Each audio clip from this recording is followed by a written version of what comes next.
then I'll announce it. Let's see. Since it's a public meeting and we're not in person, we record it and it's kept on the website and it's viewable.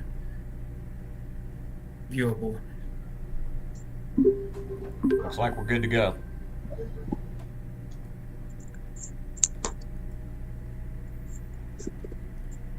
All right, my record button is spinning. I don't know if that means it's getting ready to record or if it is recording. It shows recording on my, it says Joe, and above it says recording. All right, well, this is the ARPA Architect Review Committee meeting for August 25th, 2001. Prior to this, the committee met in person, and since that first meeting, we've circulated some drafts of the request for qualifications. Just to remind everybody, a refresher, this stage we're at now, we are getting close to sending out the request for qualifications. That'll be the document that we send out to architects, engineers, consultants, other people that might want to get hired by the county to do this business. And it kind of frames the work for them a little bit. It's not a final decision on what's going to be done or how it needs to be done, but it just gives them an idea of what we're thinking right now, of what we might want to do, and so that they can take a look to see if they want to bid on this project, if they want to submit their proposals. We'll give, once it gets approved by this committee, then the commission will vote on it, and then if the commission approves it, then it'll be sent out, and then we'll give them about a month or so to reply, and then this committee will get back together again and review the submissions by the people that want the work and sort through that and decide who we want to interview. So that's kind of where we are.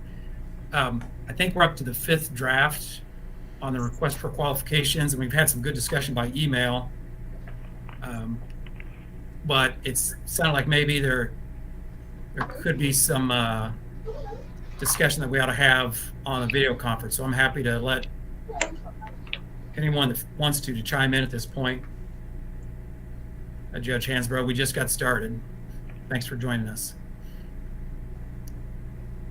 I think Judge Hansbrough is on mute. If you, there you go. So questions or comments or concerns about the 5th draft of the RFQ, the request for qualifications?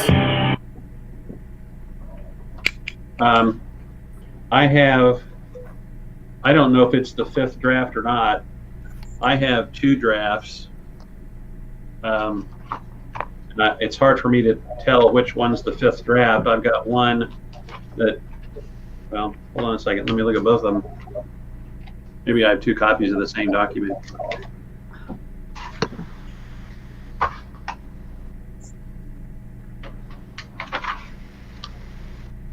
I think I might have 2 copies of the same document. What is the difference in the 5th draft from the 4th? Well, the 5th draft was sent yesterday at about 10 in the morning. Hold on a second. Yesterday at 10? 9:59 a.m. Hold on. The 24th? Correct. I can review the significant changes pretty quick. I don't have it, Joe. Sorry. I've got some stuff from the 23rd, and I've only got 1 or 2 things from the 24th. Yeah, if you would just tell me what the changes are, that'd be great. Yeah. At the top, there's the county seal. It says it's cleaned up a little bit at the top, so it looks a little more professional. County is capitalized throughout. Previously, county was small c. In the first paragraph, there's a line that says, "We are seeking the services of a firm." That's been changed to 1 or more firms. On page 2, it says the project will be completed in 2 phases. Previously, it had a typo. It said two phases. Okay, then I think I do have the new draft then, because I do have that strike through. Okay. And then at the end of that paragraph, just before the stage 1 bold heading, it says, "Reference the appendix below for existing facilities that have been identified as potentially deserving capital investments and physical plant changes." Do you have that line, Judge? I don't.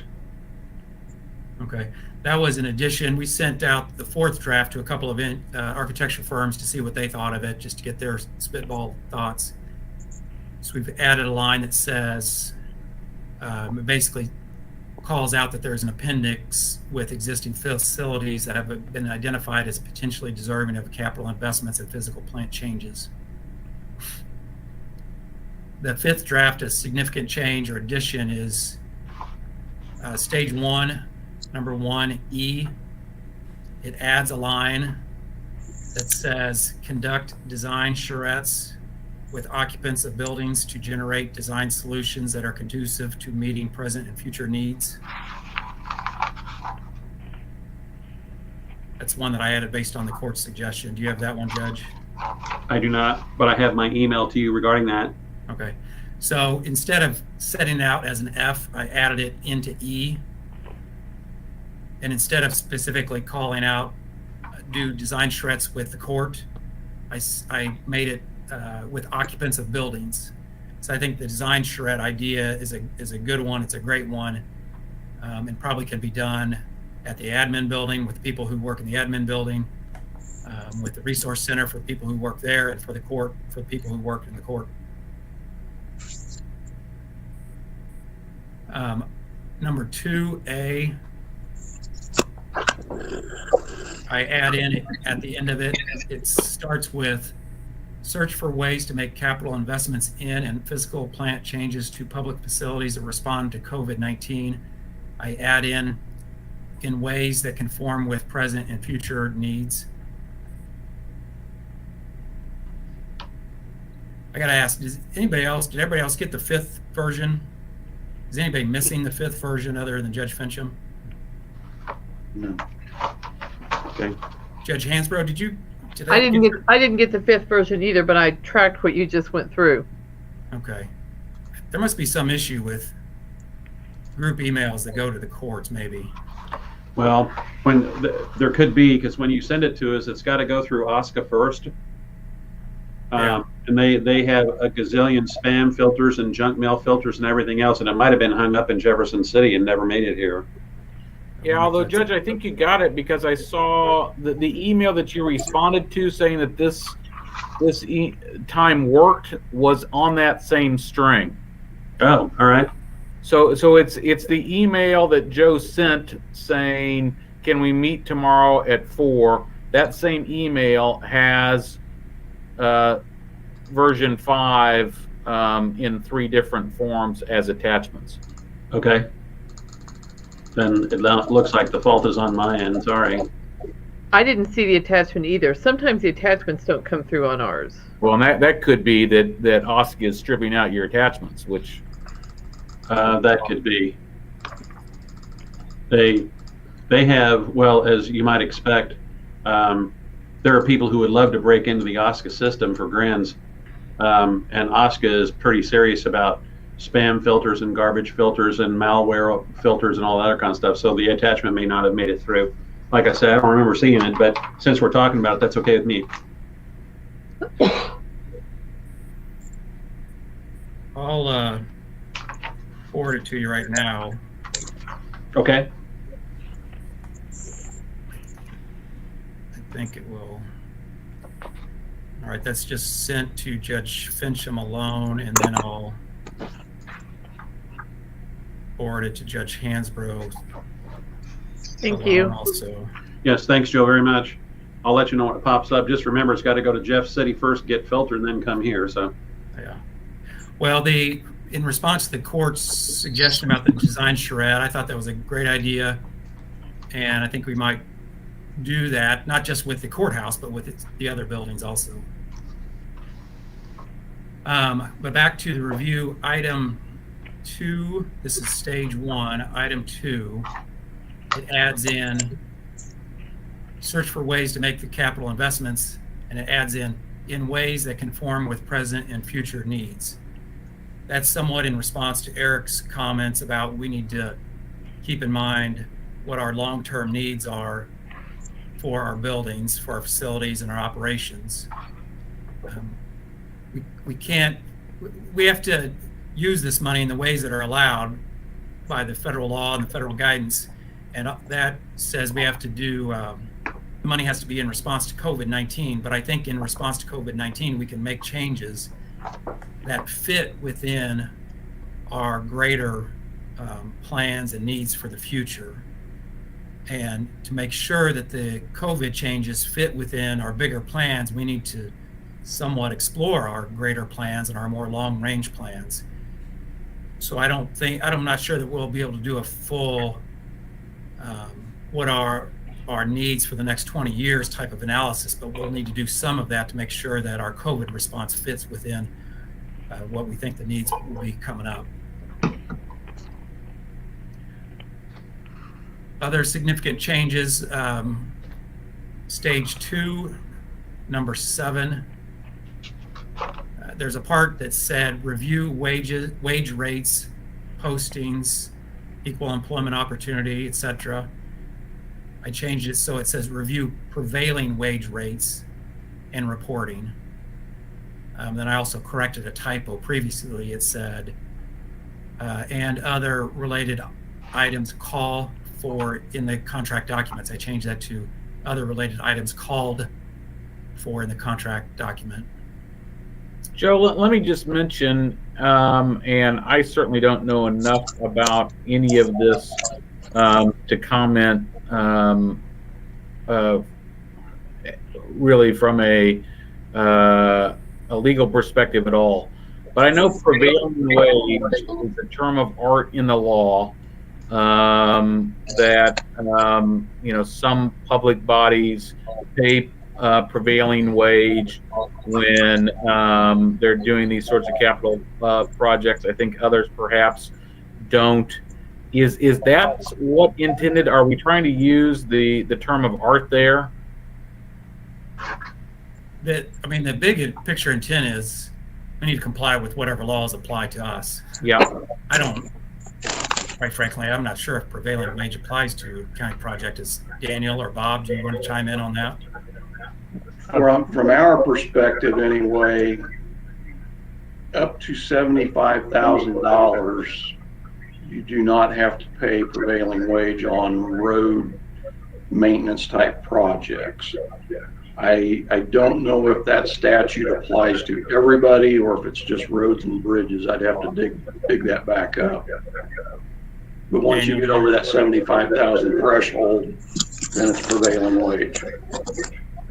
Right, and to piggyback that, if it's a prevailing wage project, there's some obligation to track wages and track all that.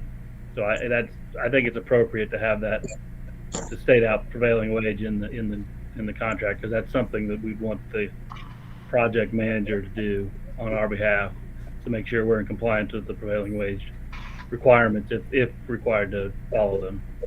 Yeah, it would be somebody's duty to make sure that they collect the weekly payroll reports and verify that each trade has been paid the appropriate prevailing wage or greater. And again, the request for qualifications is just to get firms interested in this work. It doesn't necessarily set the parameters of the work that's going to be done. But one of the someone suggested I add in prevailing, and that seemed like a good thing to do. Yeah, I think it's a good thing to have in there, because if we do, you'll want that task to be assigned to this project manager. So they need to have the expectation that they're going to be doing that kind of work for us. And again, I don't know how the feds are attached to this, but I know that when we do anything that has federal dollars attached to it, it's automatically prevailing wage, or the Davis-Bacon Act comes into play. Anything else on prevailing wage? Now, Joe, what subsection of the document is that in? Stage 2, number 7. And by the way, Joe, I just received the 5th draft in my email and printed it out. Thanks. I'll try to remember to send you attachments individually and not in a group email. Yeah, it's not showing up in the Word version that I have. I'm going to open the PDF version. For some reason, that language didn't show up in the redlined Word version. don't know Yeah, why. I think in the PDF I see that also. Maybe I'll get it in there. But that's fine. I hadn't seen that before, or I might have mentioned it even earlier. But I'll open up the other version. I'll make sure prevailing is in there. Yep. The next significant change, number 11.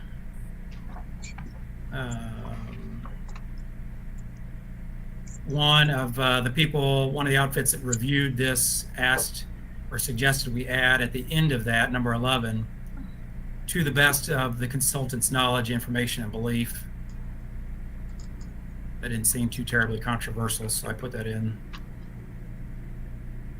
At the end of, just before the appendix, we put in Daniel Erickson's name, phone number, email as the point of contact for anyone that has questions.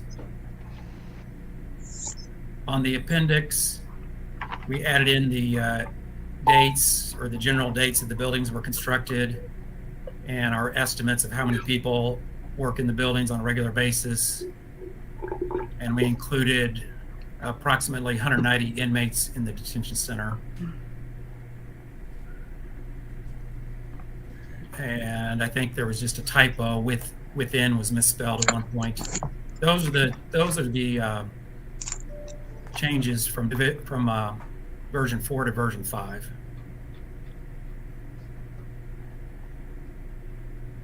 Any questions about changes from version 4 to 5?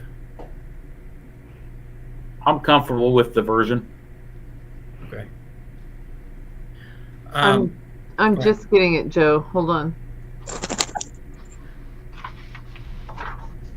One, and we don't have to vote on it right now, since two judges haven't seen it yet. But one bigger picture thought from someone was: do we want to limit the number of pages that the candidates can submit? Do we want to say, don't give us more than 10 pages, or do we just want to leave it up to the architects and consultants to do whatever they want to submit, whatever they want to submit? I'd be inclined to rely on somebody who's looked at these things more than I have for an opinion on that question. That'd be Bob and Dan. Eric, my experience in the past is if you give them the freedom to submit however many pages they want, they submit all kinds of things that you get way off in the weeds, and you spend a lot of time digging through stuff that may not necessarily apply to the project at hand. So here on bridge projects, road projects, we try to limit it to typically 5 pages. This is going to be a little bit different. I think you're going to want to expand that, but it kind of keeps everybody reined in. I agree with Bob. And do you guys think that 10 pages is about right? Do we need more? I think the sheriff wants to chime in. I think you're going to need probably a few more. When we did the jail, the RFQs on the jail, if you remember, we had 10 or 15 people. They all came back in binder books. We had some that were as low as 20, 22 pages, and we had some that were 140 pages, but they were bound binders and everything else. And with the scope of what you're trying to do here with the different tasks, it's not just singularly the jail. I mean, I think you're probably going to have to go 15, 20 pages if you're going to lock it down, but I wouldn't go any more than that for sure. I would suggest this, and I don't know anything about these kind of things. I would suggest maybe you say something like a maximum of 25 pages. That way, if you get 25, you get 25. If you get 20, you get 20. Right. I mean, that's just a thought. And I'm like I say, I don't know anything about this kind of stuff. I think that's a good way to word it, Judge. Additional details will be, for those interviewed, additional details will be asked at the time for, whatever. Just leave it alone. This is really just an opportunity to try to figure out who is the most qualified, and then you can get off into the details after that. Does everybody else like limiting to 25 pages? That's fine. I'm Sure. good with it. I'll make that change. We'll make that addition towards the end. Probably in that last paragraph, sealed proposals so marked must be submitted. We'll put it in there. Not more than 25 pages. All right, very good. What other questions or comments? Okay. I have a question. The potential uses of the ARPA funds, is that going to be included as part of this? I think Page 8 and 9. right. I think the intent at this stage, this draft, is to give some potential uses there for the people that want this work, the architects, to kind of have an idea of what we might be going towards. Okay. I guess my concern on page 8, of the potential uses, number 2, I don't think that probably overall those things are going to qualify 2 and 3 as well. Yes, everybody in this building would like more space. That is absolutely a given. However, increasing the number of employees working from home and converting dedicated space to flexible space, that very much falls on the office holders. And I think if we are not very careful in what is written, then unfortunately I've seen these types of things used against the offices at various times during budgeting and things like that. I don't think that that is something that's going to be paid for by these funds. I cannot imagine. I understand, I think the air quality, the video conferencing, those kinds of things, detention center, but those are my concerns with that. Thank you, Gloria. And Joe, if I can chime in, kind of related, I think particularly number 3, to say that our mission is to increase across the board the number of employees working from home, that may be good for some of your clerks over there, but that may not be so good over here. So I have a little concern with number 3 as sort of suggesting that Sheriff Owen and I and everybody else are going to be working from home. It seems to suggest that every stakeholder in this whole thing is going to ask for an increase in number of working from home. I'm not sure that's appropriate. The other thing I wanted to point out that's a concern on number 1, we are having a significant problem over here with plumbing. And I was asking, Dan, you probably know about this. They've been up here a couple of times. They have done some big flushing out, and they think that in addition to the air quality, that we have a big problem with our plumbing and our water system, which if you are anywhere near a toilet that explodes with people having COVID, that's a problem. So I think we need to maybe expand number 1 as well. Reduce number 3, suggesting that everybody's going to stay from home. I don't think that's a goal. And number 1, I think we have more problems than just the air. I think we also have plumbing problems and water problems that are probably going to have to be upgraded for us to have a healthy facility.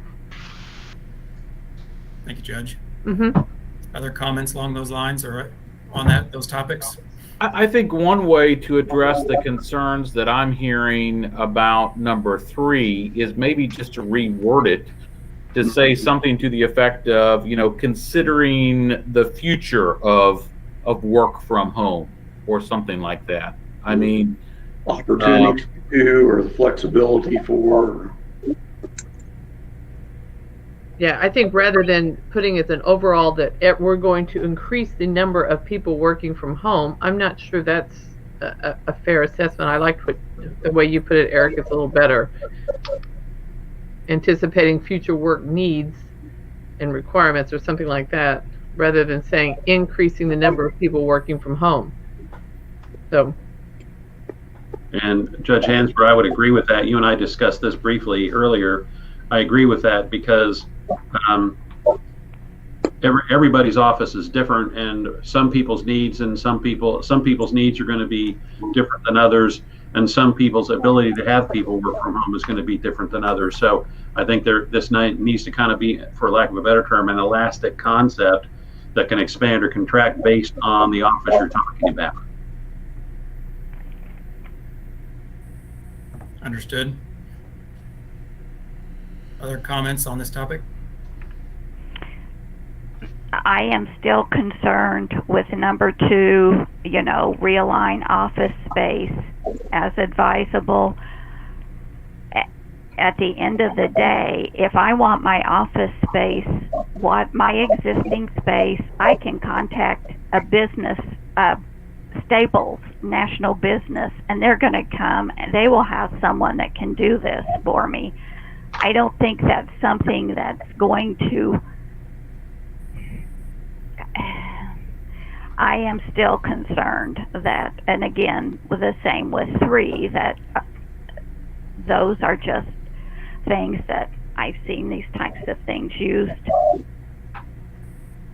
not just for this particular thing. When something is put in writing, then we are put in positions as elected officials in this building that, well, this was what was said, so this is what you will do, but that does not fall within the realms of what our statute or the job, and I think it's still a concern.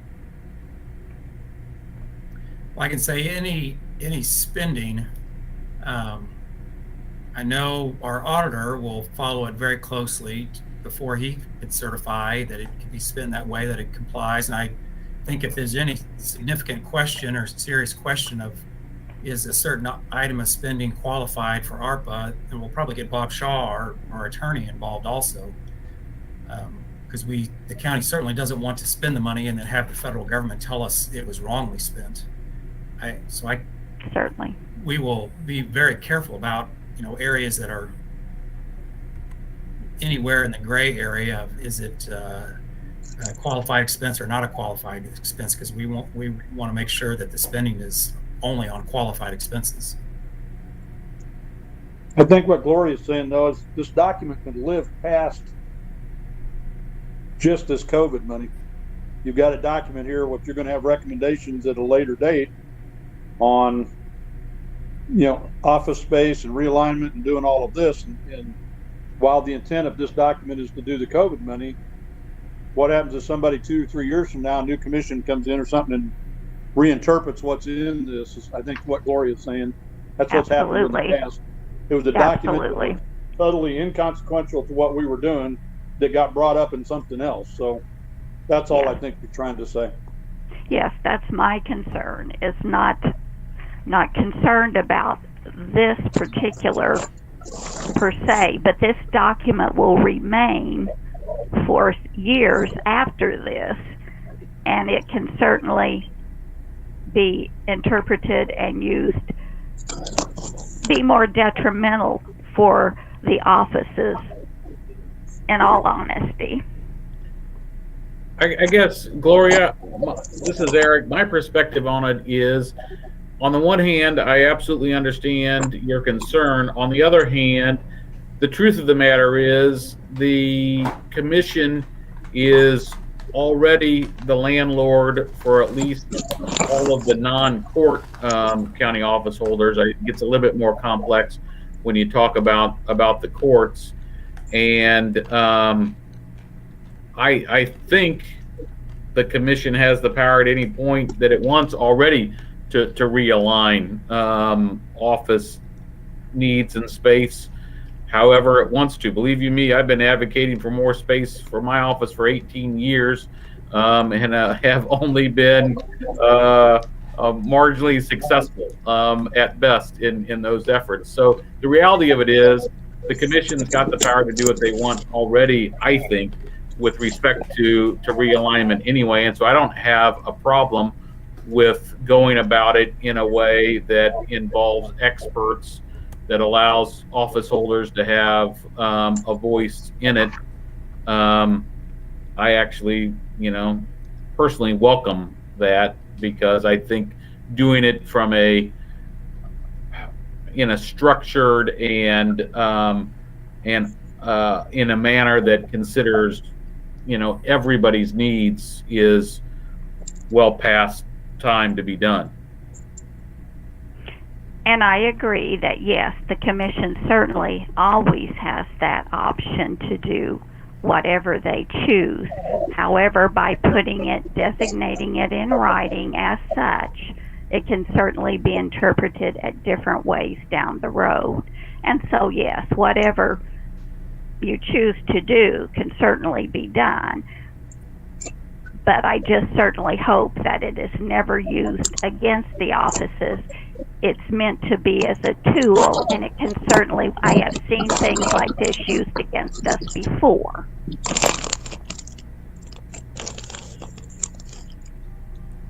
I of course, have not been involved in the past history of the commission. I've only been on the job for 8.5 months, 7.5 months.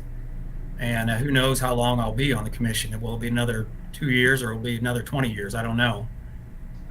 But I see improving the flow and movement of people within the buildings, realigning space to make a shift to forward-facing offices need to be in the front of the building, and the back office spaces need to be in the back. I think is an important COVID mitigation effort, and it's also good for security reasons. And what I think it's security? There is no security here, so. If you go up to the 3rd floor of the courthouse, the prosecutor's office, there's a door there. You can't just walk from the library into the offices. I think in '96, when as a law clerk there, it was a lot more accessible to outsiders. Now, outsiders don't go in the 3rd floor of the courthouse very much. I mean, it's Right. I think it's experienced a shift of there's a small public lobby, and then the bulk of the space is private office space. But like in the administration building, it seems like any person off the street can just wander around wherever they want to within the building. That is a COVID concern, because if they have COVID, they're spreading it throughout the building, but it's also a security concern if they're unstable mentally, that it's not good to have that kind of person in the building.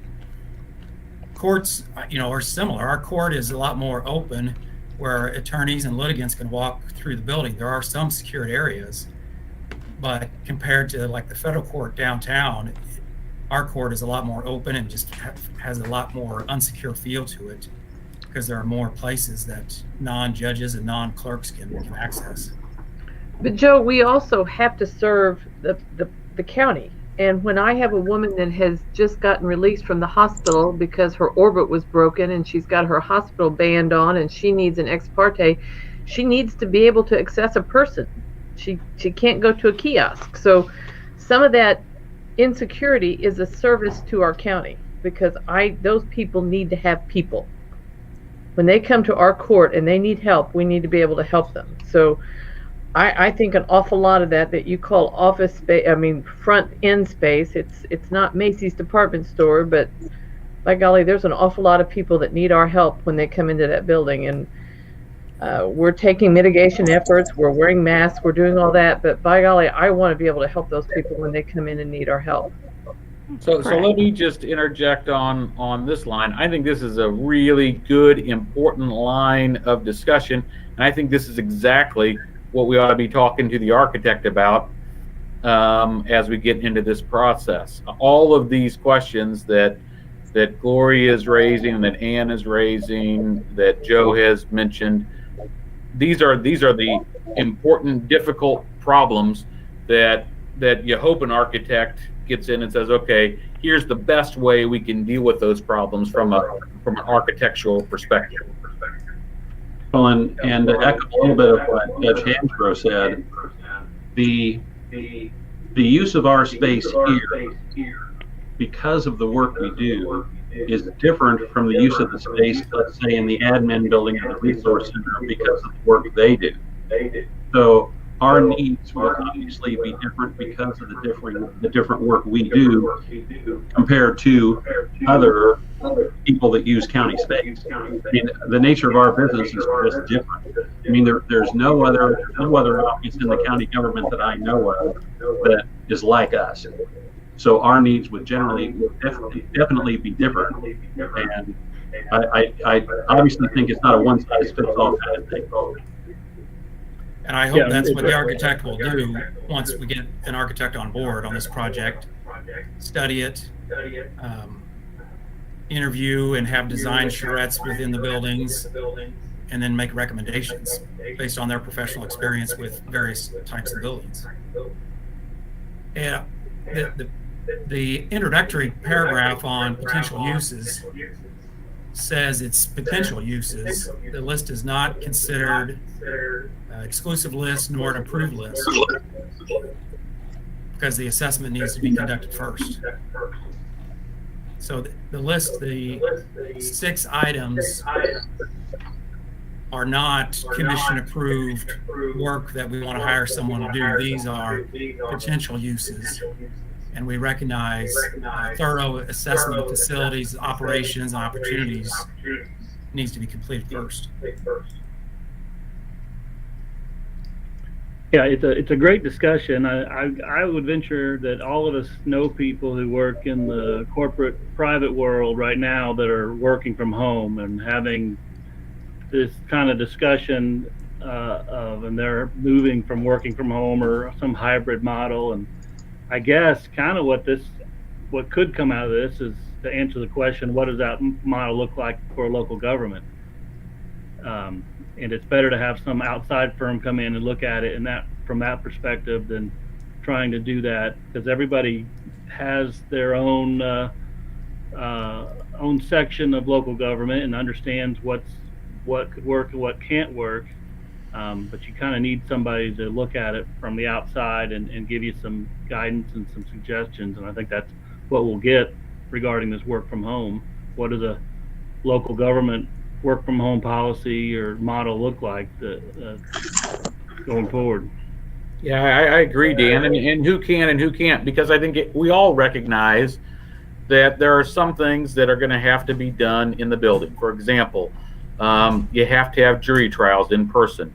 People have to probably be able to show up. I don't understand, Gloria, what you do well enough to know for sure, but I imagine people have to be able to show up to record documents sometimes in person.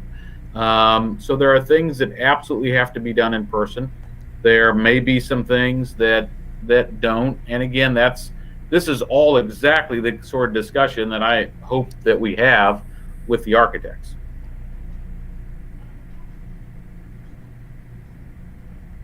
Well, one more thing I'll add about that, and what Daniel said about what the county government's ideas or policies regarding work at home.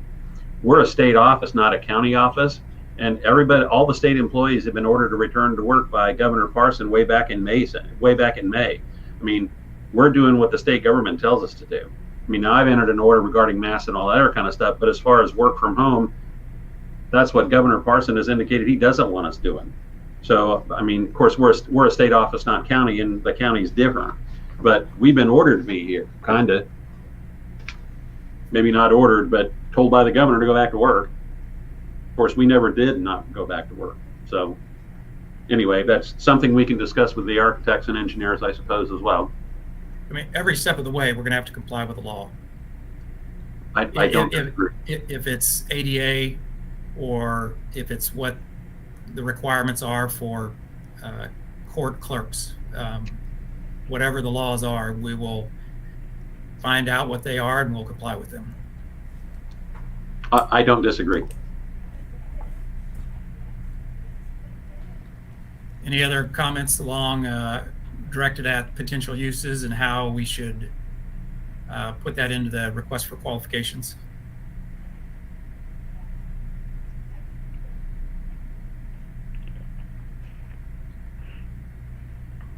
Does someone want to suggest how we can change that to make it more clear? So I get a sense that it needs to be more clear that these are not decided on actions that we want to take.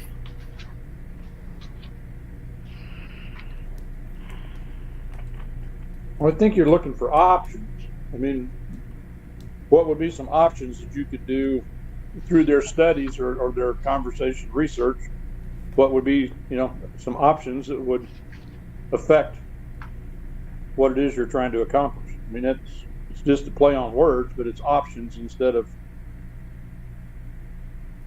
I mean, I don't know, because I mean, I don't have anything per se that can work from home. So I mean, the sheriff's department's already full. We have no office space.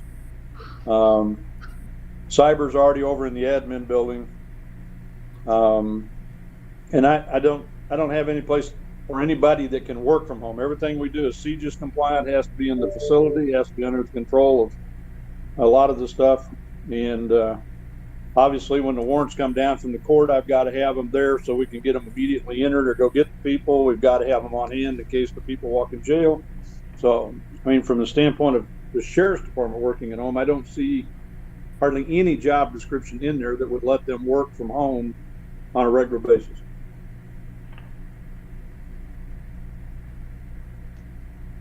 As a small example, I remembered, Sheriff, you mentioning that you've recently added some option where if people have property crimes that they want to report to the sheriff, that they can now use an interface rather than have a deputy go to the scene of a mailbox that's been hit, that the homeowner can do something.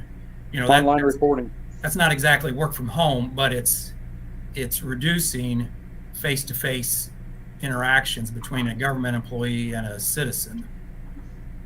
And I don't know if maybe there aren't any more opportunities or options to increase that, but if there are, I think that would help with COVID mitigation. Well, I agree with that. I mean, how about if we put in something that says, and this is just a suggestion, possibilities for improved flow and movement of people, or possibilities for increasing the number of employees working from home?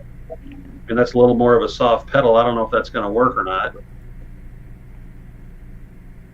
I mean, I think we want to. I don't like the term increasing in any way, because I think that suggests compression across the board, and I don't think that's what this is. I think evaluating working from home opportunities, but not, I think increasing gives a directive under this that you have to reduce the number of people in these buildings, and I don't think that's what we're asking them to do.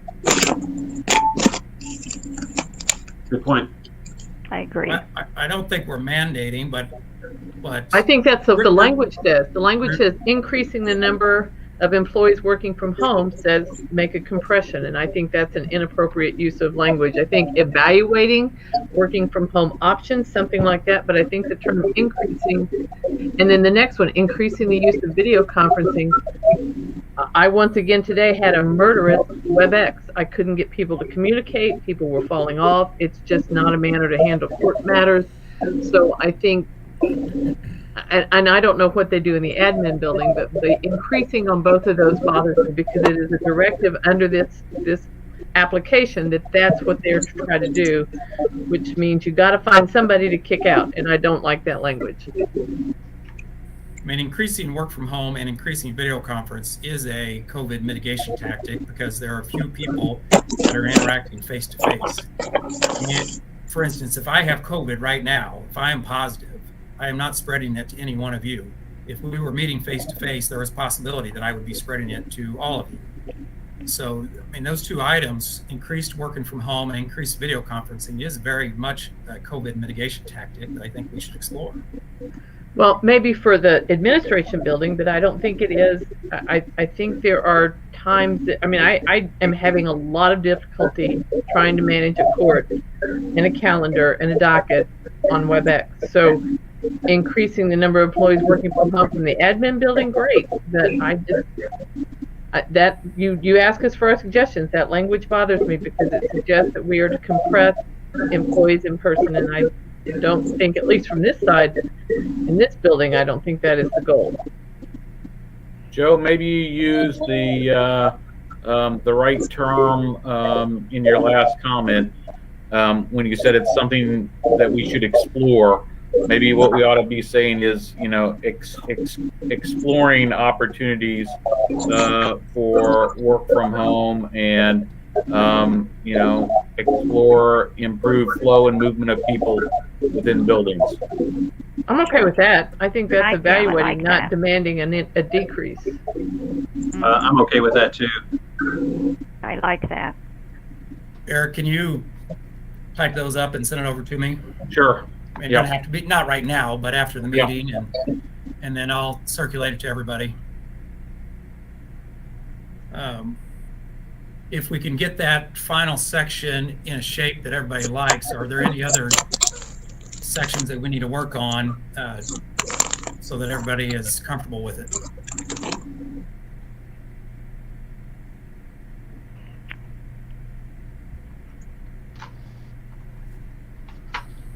Joe, I'd also made the comment about number one, it's not just air quality, that we have plumbing issues that I think can be a COVID problem because we have toilets overflowing over here on a regular basis. And if somebody COVID positive has been the one making a deposit, that's going to be a problem. So infrastructure, including improved air quality, plumbing and water delivery or something, because I do think that is an issue over here with regard to our plumbing and our water delivery system. Yeah, I mean, I think that would be included within mitigation of environmental conditions, which contribute to COVID. Well, is a plumbing problem an environmental condition? Yeah, I don't think it is. I don't think that number one includes plumbing and water supply, which I think are both. The water here is brown. That's a problem. That's why we all have water delivery systems in our courtroom, or in our chambers, and the toilets overflow all the time. So I think those are issues that can bring COVID problems and that should be included in number one. And I had sent something to someone with some kind of language. I'd be glad to work on number one if you want me to, but I do think that those need to be included in that, because I think those, particularly when we've got these toilets overflowing, that's a real problem. Which water is brown? The water out of the water fountain, out of the one, faucets? Quint, when I had a chambers, when I shared the bathroom with Quint, that water faucet is always brown. The water coming out of that faucet. That's why he and I bought a water filtration or a water system in our chambers. So I just think they need to investigate that if we're, and I don't know if that's because of the plumbing. I don't know what that is. Brown water coming out of a faucet is probably something we can address before. Well, we've tried this, and brown water coming out of a water faucet, I'm not sure is going to be a response to COVID. Everything has to be a response to COVID. I understand if a toilet is overflowing, that is spreading COVID if there's COVID in the toilet, but I don't think brown water coming out of a faucet is anyhow COVID related, at least that I can see. Well, I just don't know anything about plumbing and whether the infiltration, whether the plumbing backup has something to do with water being brown. Let's don't even go there, but I just, so. Daniel, can you chime in on brown water? This is the first I'm hearing about brown water, but we will check into that. And one thing to note is one of the first tasks under stage one under this contract is to review the county's capital project list, which would potentially include other projects, including the plumbing and other whatever's on that list, and see where we're at. And we did have somebody fix the toilets over there the other day. I think we've got them fixed for the time being. Well, and that's it. They come over and they do that giant flush, whoever those people are that bring that giant machine, and it works for a couple of weeks, and then it doesn't work anymore. And I did ask all those gentlemen when they were here last week, or earlier this week, is it a problem with the infrastructure of the plumbing? And they said yes. So that might be something we need to fix through general revenue or some other budget line. I mean, everything that connected to ARPA has to be tied into COVID, response to the disease itself. We can't just decide we want to fix something, let's spend some of the 20 million on it. We need to, all the 20 million has to be a response to COVID. But that's not to say that this other issue is insignificant. Maybe it's more significant and needs more prompt attention. Wouldn't mold remediation be covered by COVID? I mean, I think you mentioned that in one of the things you gave us, Joe. I mean, Yeah, it's in there. Remediation. I mean, if toilets are overflowing, it kind of sounds like there's going to be mold someplace, and mold remediation would certainly be covered by ARPA or ARPA. Yeah, mold remediation. Mold causes asthma. Asthma makes people more susceptible to severe disease from COVID. So that's why we need to fix water and dampness issues within the building. So maybe it is. Okay. All right, so on the first part of this document, all the way up into the appendix, is everybody okay with all the way up to the appendix?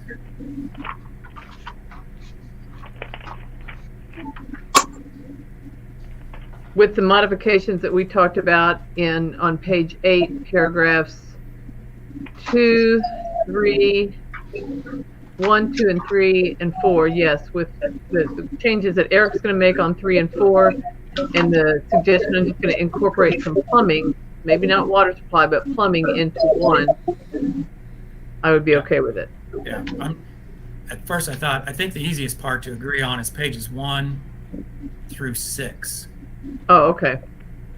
And I have not heard any major dissent on pages 1 through 6. Okay, I apologize. I'm just now seeing where the appendix begins. And then the appendix begins on page 7. I haven't heard much objection or any objection for the description of the existing facilities. It seems like the discussion has solely been on the end of page 8 and the beginning of page 9, which is potential uses of ARPA funds that needs to be recharacterized so that it more accurately describes what we're after. Right. I'm fine with 1 through 6. And pages 7 to Same. first part of 8. I'm good with 7 up and 8 up to the number 1 where we talked about where we started getting into 1, 2, 3s. All right, so 1, 2, and 3 need work. Joe, I just sent you a draft that changes the language of 2, 3, and 4. And basically just begins everything with exploring opportunities for doing these things and remove the word increasing from everything. So it basically, like, for example, number 2 says explore opportunities for improved flow and movement of people within buildings. Number 3 is explore opportunities for employees to work from home. Number 4 is explore opportunities for the use of video conferencing.